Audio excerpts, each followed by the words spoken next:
A man killed and 4 others are now recovering in the hospital today following a shooting in the historic 18th and Vine district.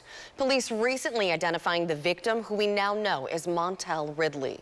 As 41 Action News reporter Nick Starling shows, many are disheartened by the continued violence in Kansas City. Things are seemingly back to normal here in the Jazz District. However, many people tell us they're frustrated with the amount of violence in the city. A chaotic night at the historic 18th and Vine District. It was just exchanging gunfire. I mean, at least 15, 20 rounds went off.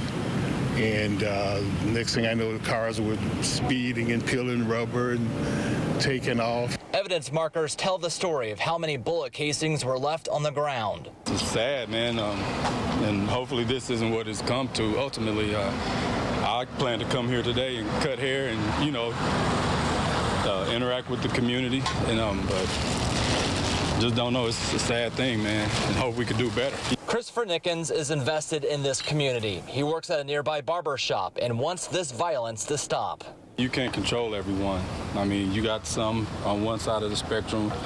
We want to advocate for positivity and do the right thing, but everyone's not for that, for whatever reason. A few blocks to the east, another sign of resiliency, a church offering up drive-through communion. There's a need for us as churches to try to address the brokenness that exists in our communities, and so that's what we're doing out here. According to police, an argument turned into a deadly shooting with multiple people who were firing at each other.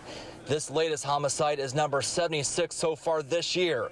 To put that into perspective, KCMO saw 51 homicides this time last year. It's sad to see that even in the midst of the pandemic we're dealing with, there's still an epidemic of violence that we're struggling with at the same time. Brandon Mims is the director of crisis intervention for Ad Hoc Against Crime and says some of this violence is hard to prevent. Really, the leading cause of these shootings and homicides are arguments. And that is two people who disagree, can't get along for whatever the case is. They can't resolve that conflict. It's another deadly shooting in a district trying to spark change. It's a very good place, but we just got to do better and come together and just, you know, make a positive change. The bars were closed at the time, and police do not believe the gathering was related to any business. Reporting in Kansas City, Nick Starling, 41 Action News.